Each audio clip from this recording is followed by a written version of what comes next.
तो ई academy channel देखने वाले सभी विद्यार्थियों को मेरा प्यार भरा नमस्कार। कई दिनों के बाद आज अपने फिर रूबरू हुए। कैसे दोस्तों? कोई बात नहीं है, एक नई उमंग, एक नई तरंग के साथ फिर बुद्धि के टॉपिक को प्रारंभ करते हैं। आज बचे हुए जो सिद्धांत है बुद्धि के, उनके बारे में पढ़ेंगे। दोस्तों कैसे हो आप लोग? ठीक होंगे सभी जने? मैसेज के माध्यम से पता चलता रहता है कि आप वीडियो लगातार देखते रहते हैं। खैर, आज अपने बात करेंगे समूह तत्व सिद्धांत की। थ्रस्टन नामक विद्वान ने इसे प्रदान किया। थ्रस्टन अमेरिका के विद्वान थे। कहाँ के विद्वान थे? अमेरिका के विद्वान थे। और उन्होंने ये कहा कि जो बुद्धि है, बुद्धि वो कोई अर्जित करने की वस्तु नहीं है, जन्मजात योग्यताओं का समूह है। जन्मजात योग्यताओं का समूह है। जैसे मैं आपको छोटे छोटे उदाहरणों के माध्यम से बताऊं। बोला कि अनपढ़ आदमी भी बोलता है, अनपढ़ आदमी भी बोलता है।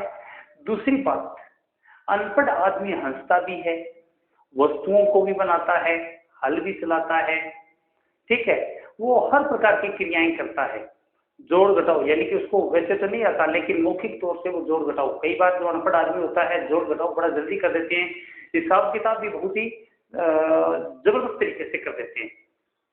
तो यानी कहने का मतलब ये कहते हैं कि ये जो योग्यताएं हैं, योग्यताओं का जो समूह है वो जन्मजात है, न कि अर्जित। इन्होंने 7 प्रकार की योग्यताओं को बताया है कि 7 प्रकार की योग्यताओं का समूह है बुद्धि। 7 प्रकार की योग्यताओं का समूह है, जिसको आगे अपने बात करेंगे। पहले आप किसी प्रकार की दिक्कत नहीं हो तो मैंने लिख के रखा है और उसी को पहले सबसे पहले समझाता हूं।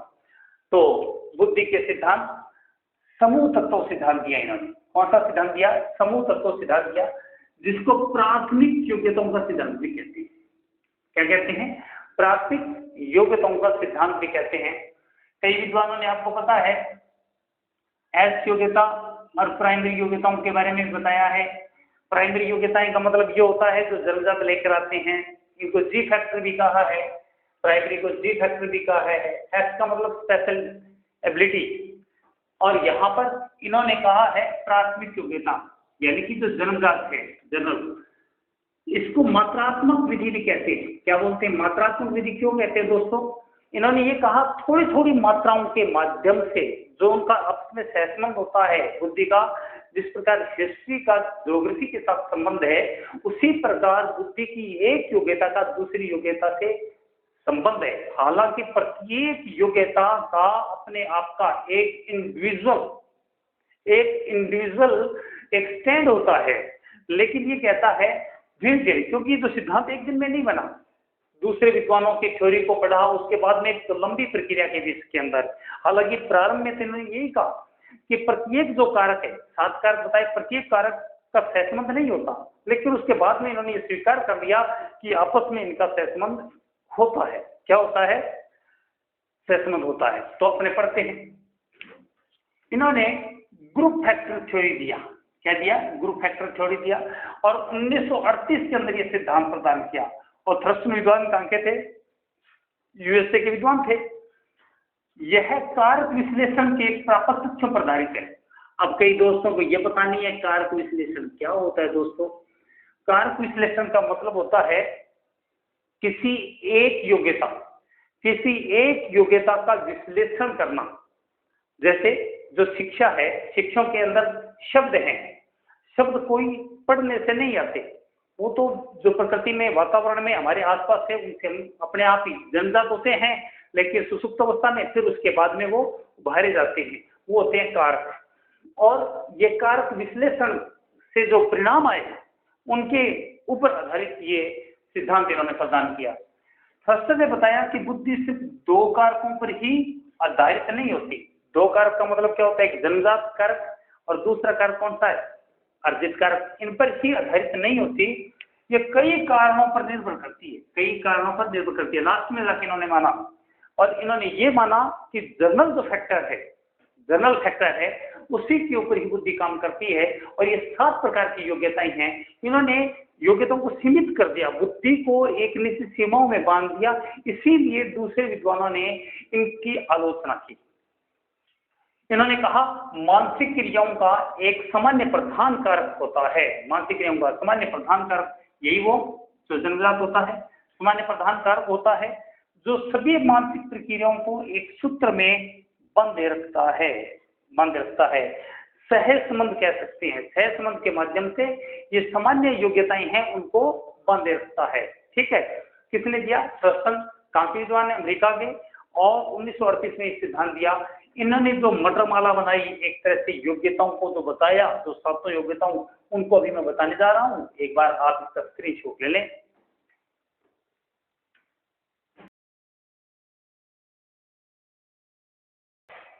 तो दोस्तों आपने स्क्रीनशॉट ले लिया होगा। अब अपने बात करते हैं कि जो इन्होंने थर्स्टन साहब ने जो 7 जन्मजात योग्यताओं का समूह बताया वो कौन सा, उसके बारे में बात करते हैं। ठीक है, तो इन्होंने जो अपना सिद्धांत दिया समूह तत्व, वो test of primary mental ability पुस्तक में दिया। किस पुस्तक में? Test of primary mental ability. कौन सा है? Test of primary mental ability. उसके बाद में इन्होंने 7 योग्यताएं बताई। कौन कौन सी? शाब्दिक योग्यता, शब्द प्रवाह योग्यता, देशिक क्षमता योग्यता, आंकिक योग्यता, तर्क योग्यता यानी कि तार्किक योग्यता, समर्थी योग्यता और प्रत्यक्षात्मक गति योग्यता। ये 7 के 7 मैं आपको याद करवाऊंगा, लेकिन उससे पहले ये योग्यताएं क्या है उनके ऊपर अपने जिक्र करते हैं। और ये भी बताया इन्होंने अपने पुस्तक में कि ये योग्यता इससे स्वतंत्र है, ये इससे स्वतंत्र है, ये इससे, एक दूसरे से ये स्वतंत्र है। इन्होंने ये बताया प्रारंभ के अंदर अपनी पुस्तक के अंदर। तो ये अपने बात करते हैं। तो इन्होंने जो 7 योग्यताएं बताई है दोस्तों, तो पहली है शाब्दिक योग्यता यानी कि वर्बल मीनिंग एबिलिटी टेस्ट। ठीक, अब उसके अंदर क्या लिखा हुआ है कि शब्द, वाक्यों, विचारों को पहचान लेना। अब मैं सिंपल सी बात बताता हूं। मान लो मेरी दादी अनपढ़ है या आपकी दादी अनपढ़ है, पढ़ी हुई तो है नहीं, स्कूल नहीं गई, तो भी उसके बाद में हमारे शब्दों को वो पहचान लेती है। कैसे? शाब्दिक योग्यता, वर्बल मीनिंग एबिलिटी, शब्द, वाक्यों और विचारों को पहचान लेना। मान लो मैंने कहा मेरी दादी को, दादी जी मेरे को भूख लगी है, तो ठीक है बेटा आ जाओ, मैं आपको भोजन परोसती हूँ। तो शब्दों को समझा कि नहीं समझा? समझ लिया ना। उन्होंने मेरे को एक कटोरी के अंदर दाल डाली और मेरे को रोटी दी, दही दिया, सलाद दिया और उसके बाद में मैं खाने बैठ गया। मेरे शब्दों को समझ गए, इसीलिए तो उन्होंने मेरे को भोजन दिया। तो यानी कि ये तो मैंने मेरी दादी को उदाहरण बताया। संसार के अंदर प्रत्येक प्राणी यानी कि जो मानव जाति, वो जो प्राणी है वो पढ़ा लिखा होना जरूरी नहीं है, उसमें जन्मजात एबिलिटी होती है सुसुप्त अवस्था में। लेकिन जब वो वातावरण के अंदर दूसरों के संपर्क में आता है तो ये जागृत हो जाती है और वो सीख जाता है। यानी कि कहने का मतलब ये जर्नल एबिलिटी है, शाब्दिक योग्यता। शब्द वाक्यों, मेरा ये कथन नहीं है, ये थर्स्टन के अनुसार है। शब्द, वाक्यों, विचारों को पहचान लेता है, शब्दों को पहचान लेता है, वाक्यों को पहचान लेता है। पढ़ा होना जरूरी नहीं है, यहां पर ये कह रहा है। तो समझ में आ गई होगी दादी वाले उदाहरण से। अब दूसरा देखो, शब्द प्रवाह। कौन सा है? शब्द प्रवाह, वर्ड फ्रिक्वेंसी एबिलिटी टेस्ट। ठीक, अलग अलग शब्दों को सोचने की क्षमता कि इस शब्द का क्या मीनिंग निकल सकता है, इस शब्द का क्या मतलब हो सकता है। ठीक है, यानी कि कहने का मतलब मैंने कहा किसी को कि और क्या हाल है, तो सामने वाला और क्या हाल का क्या मतलब समझता है। मान लो कि उसकी पोजीशन टाइट है, थोड़ी गरीब है या कुछ और है, तो वो उसका मतलब समझेगा कि मेरे को ये टोंट मार रहा है। और यदि वो मेरा फ्रेंड है तो वो समझेगा हाँ मेरा हाल चाल पूछ रहा है, एंजॉय के अंदर डाल देगा। तो यानी कि मैंने किस अंदाज में, किस कंडीशन के अंदर ये बात कही, उसको जो समझता है, अनपढ़ भी समझता है, पढ़ा लिखा भी समझता है, उसमें जन्मजात ये योग्यता होती है। शब्द प्रवाह यानी कि हम जो किस टोन में बोल रहे हैं, अलग अलग शब्दों को सोचने की क्षमता, यानी कि प्रत्येक शब्द का। कभी भी ऐसा होता है क्या, अपने क्या दे किसी को, ओ गधे इधर आओ, तो ये समझ लेगा क्या कि मेरे को इसने ये कहा है पापा जी इधर आओ, तो ये नहीं समझता ना। यानी कि पापा जी इधर आओ तो इसका मतलब हम पापा जी को कह रहे हैं कि इधर आओ, उसका मतलब कभी नहीं समझेगा कि मेरे को गधा कहा है। यानी कि पहले शब्द का अलग अर्थ है, दूसरे का अलग अर्थ है, उनके बीच में डिफरेंस करने का, और उसके बाद में अलग अलग शब्दों को सोचने की क्षमता, एक शब्द के ऊपर अनेक प्रकार से सोचने की जो एबिलिटी होती है उसको बोलते हैं शब्द प्रवाह योग्यता। तीसरी कह रहा है देशिक क्षमता। कौन सा? देशिक क्षमता योग्यता। इसका मतलब ये होता है ये एक स्पेशल एबिलिटी टेस्ट, यानी कि हमारे अंदर एक स्पेशल एबिलिटी होती है काल्पनिक रूप से वस्तुओं के परिचालन करने की क्षमता या किसी स्थान वस्तु के विशेषता परिणाम को जानना। काल्पनिक रूप से हम बहुत अधिक वस्तुओं को देख के कल्पना करने लग जाते हैं, है ना। किसी ने चित्र बना रखा है, पेंटिंग बना रखी है, तो हमारे मन में भाव पैदा होते हैं मैं भी ऐसा बनाऊं, वैसा मैं बनाऊं, लेकिन कुछ ना कुछ और बना के छोड़ दूंगा। तो ये हमारे अंदर कल्पना होती है, यानी कि एक स्पेशल एबिलिटी है। जीवन के अंदर बहुत सारी अकेडमियां देखा देख उसने किया तो मैंने भी कर दिया, उससे गाइड लेके थोड़ी आया हूँ कि मैंने उसने एबिलिटी वो कोचिंग कर रखी है तो मैं कैसे करूँ, मैं भी कर सकता हूँ। उसी प्रकार देख के भी हम कर सकते हैं। हमारे अंदर एक ऐसा गुण होता है काल्पनिक रूप से वस्तुओं के परिचालन, यानी कि वस्तुओं को मैं किस प्रकार संचालन करूं और उनकी क्षमता या किसी स्थान वस्तु के विशेष के परिणाम को जानना। मान लो अपने को कोई कहते वो भी हंटर पैलेस है तो अपने नहीं जाते वहां पर कि भूत प्रेत या कोई प्राकृतिक घटनाएं वहां पर होती है, हम मर सकते हैं, वहां पर नहीं जाते हम। ये हमारे अंदर एक एबिलिटी होती है उस चीज को जानने के लिए। उस चीज के अंदर बहुत सारे पानी को देख के उसमें नहीं उतरते, हमें पता है डूबकर मर जाएंगे, है ना। घनघोर बादल हो रहे हैं तो हम कभी भी बिना छाते या जल्दी से रिस्क लेके बाहर नहीं जाते, आग लगेगी तो बाहर नहीं निकलते, जानवर निकल जाते हैं। हमारे अंदर एक ऐसी क्षमता दी है भगवान ने और वो जन्मजात है कि देशिक क्षमता, एक स्पेशल एबिलिटी है, उन चीजों को भांप लेते हैं, पहले भांप लेते हैं, या कोई भी चीज हमने देखी वैसी की वैसी बनाने की क्षमता हमारे अंदर मौजूद होती है। चौथा है आंकिक योग्यता। कौन सी है? आंकिक योग्यता, न्यूमेरिकल एबिलिटी टेस्ट।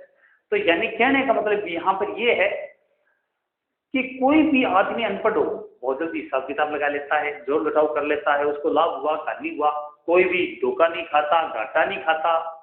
नहीं पढ़ने होने के बावजूद भी उसके अंदर ये गुण होता है। कभी भी वो शाम हो जाता है तो उसको पता चलता है सूरज छिप गया, सूरज अंदाजा रहता है इतने बजे छिपता है, इतने बजे उगता है, और उसको दोपहर का ये पता चल जाता है लगभग 12 बजे होंगे सूरज को देख के। ये उसके अंदर एक आंकिक योग्यता होती है, अंदाजा लगा लेता है, लोगों को देख के अंदाजा लगा लेता है कि इनके लिए कितना भोजन आवश्यक होगा, कितना अंदाजा लगा लेता है। तो यहाँ पर पढ़ा लिखा होना जरूरी नहीं है। नेक्स्ट है रीजनिंग एबिलिटी टेस्ट। तार्किक या रीजनिंग एबिलिटी टेस्ट, समूह में छुपे हुए संबंधों, समूह में छुपे हुए संबंधों या नियमों को जान लेना, उसको बोलते हैं रीजनिंग। रीजनिंग आपने की होगी, जैसे ये क्या लगती है भाई, बोला ये जी मेरी मौसी है, दूसरा आदमी समझ नहीं पाया कौन है, अरे मेरे बाप की साड़ी है, तो कोई तो ये समझेगा भी बाप की साड़ी कौन होती है, मौसी होती है। तो रिश्तों के बीच के अंदर बहुत सारी चीज और भी हो सकता है। और मौसी क्या कहते, मेरे मामा की बहन है, क्या चीज है, मेरी मामा की बहन है। चौथा एक और, मेरी नानी की बेटी है या मेरे नाना की बेटी है, ये हो सकता है। या मेरे मौसे की घरवाली है। कितने सारे हो गए, यानी कि संबंधों के अंदर, रिश्तों के अंदर जो चीजें छुपी हुई चीजें हैं उसको जान लेना। तर्क के आधार पे, उन चीजों के आधार पे, किसी ज्ञान के आधार पे, तर्क के आधार पे, एक आदमी आगे जा रहा है, एक पीछे जा रहा है ना, और वो पत्नी उसको बोलते हैं कि किसको बताती है कि मेरा जोड़ावत है, इसका मतलब हम तुरंत समझ जाते हैं कि जोड़ावत का मतलब क्या है, जोड़ा, मेरा पति है ये जोड़ावत। तो ये इसके अंदर पढ़े लिखे होने की जरूरत नहीं है, ये जन्मजात गुण उसके अंदर मौजूद है। उसके बाद में कहता है स्मृति योग्यता 6 नंबर पर, मेमोरी एबिलिटी टेस्ट, किसी भी पाठ को जल्दी याद करना।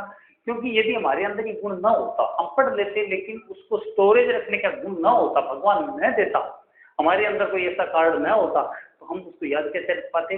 मेरे को जब मैं 4 साल का था ना तो वो बातें मेरी याद है, अभी भी याद है, बहुत सारी बातें। 5 साल का था वो भी याद है। क्यों याद है? क्योंकि ईश्वर ने हमारे अंदर एक मेमोरी नामक कार्ड डाला हुआ है और उसके अंदर वो अंकित हो जाती है पुरानी घटनाएं। और जब हम सारे इकट्ठे होते हैं तो एंजॉय करते हैं उन बातों को, अपने सोच सोच के विचार करके उनके ऊपर।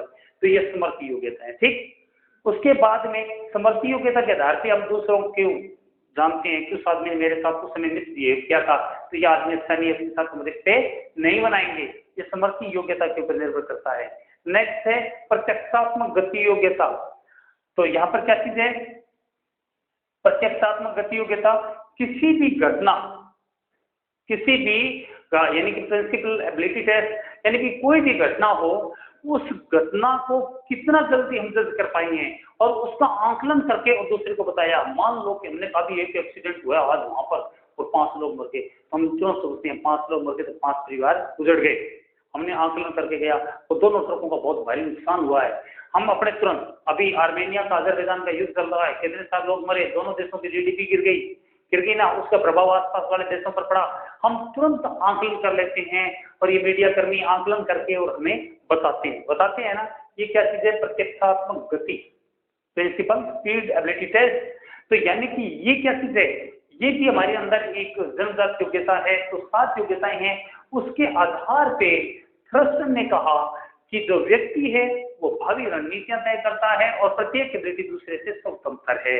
लेकिन कहीं कहीं एक सहसंबंध होता हुआ प्रतीक होता है। लास्ट में इन्होंने ये मान लिया था अपने जीवन के अंतिम एज में और अपना ये सिद्धांत दिया test of primary mental abilities के अंदर इन्होंने ये सिद्धांत प्रदान किया। तो दोस्तों इनका ये सिद्धांत बताया। अब अपने देखिए कि याद कैसे करें। देखो सातों को बहुत सिंपल सा याद करना। एक देश है, एक देश, और देश का जो नागरिक है वो शब्द बोलना जानता है। तो यहाँ पर देखो शाब्दिक है, यहाँ पर शब्द प्रवाह है, शब्द बोलना भी जानता है और अंकों का भी ज्ञान भी होता है। प्रत्येक आदमी को, हमारे देश के लोगों को शब्दों का ज्ञान भी होता है, अंकों का ज्ञान भी होता है। 4 तो याद हो गए। उसके बाद में अपनी मेमोरी के आधार पे वो दूसरों से तर्क करता है। मेमोरी, स्मृति, मेमोरी के आधार पे तर्क करता है और तर्क सिर्फ उन्हीं पर करता है जिन चीजों को प्रत्यक्ष देखता है। जिन चीजों को प्रत्यक्ष देखता है उन्हीं के ऊपर वो क्या करता है, तर्क करता है, और चीजों पर तर्क नहीं करता। तो थ्रस्टन कहाँ का है, अमेरिका का विद्वान है। कौन सा सिद्धांत दिया, समूह तत्व सिद्धांत। अब इसको क्या बोलते हैं, प्राइमरी मेंटल एबिलिटी टेस्ट के अंदर इन्होंने ये सिद्धांत प्रदान किया। अब इन्होंने जो सिद्धांत दिया है समूह तत्व सिद्धांत थ्रस्टन ने, उसको याद कैसे रखें। मात्रात्मक सिद्धांत भी कहा है। तो एक समूह, समूह का मतलब पक्षियों का समूह हमारे घर आया, वो बहुत ही थ्रस्टी था। क्या था, थ्रस्टी। थ्रस्टी का मतलब क्या था, फिर मैंने पीने के लिए थोड़ी मात्रा में उसको पानी दिया। Very simple. आप इस चीज को याद कर सकते हो, किसी चीज को भी याद कर सकते हो। तो यानी कि ये इन्होंने सीमितता में मान दिया, अपने सिद्धांत को सीमितता में मान दिया, इसीलिए दूसरे विद्वानों ने इनकी आलोचना की। ठीक है दोस्तों, तो कल आपका दिन शुभ रहे। इसको जरूर बने, इसके नोट्स बनाएं और इसको लिखें। अपने कल फिर मिलेंगे और कल अपने बुद्धि के सारे सिद्धांत कंप्लीट कर देंगे। और अब मैं दोबारा आपसे जुड़ा हूं तो अभी बहुत जल्दी ये चैप्टर है वो कंप्लीट कर देंगे। अच्छा, डोडासरा साहब ने ये भी कहा है 31,000 नीट की भर्ती आ रही है, तो दोस्तों युद्ध स्तर के ऊपर तपस्या करने के लिए तैयार हो जाओ। वैसे तो बहुत सारे जो दोस्त है वो रोजाना नोट्स बनाते हैं, पढ़ते ही हैं। डिम्पल लड़की बहुत इंटेलिजेंट है मेरे को लग रहा है, और रेगुलर कुछ न कुछ कमेंट के माध्यम से क्वेश्चन भी पूछते हैं। बहुत अच्छा लगता है कि आप ऐसे जुड़े रहें और इसके नोट्स बनाते रहें, और मैं अधिक से अधिक आपका सहयोग करूंगा, क्योंकि बुद्धि के सिद्धांत में कम से कम 1 या 2% पढ़ने ही पड़ने, इसीलिए सिद्धांतों को बहुत बढ़िया से याद करें। तो बहुत बहुत धन्यवाद, आज के लिए इतना।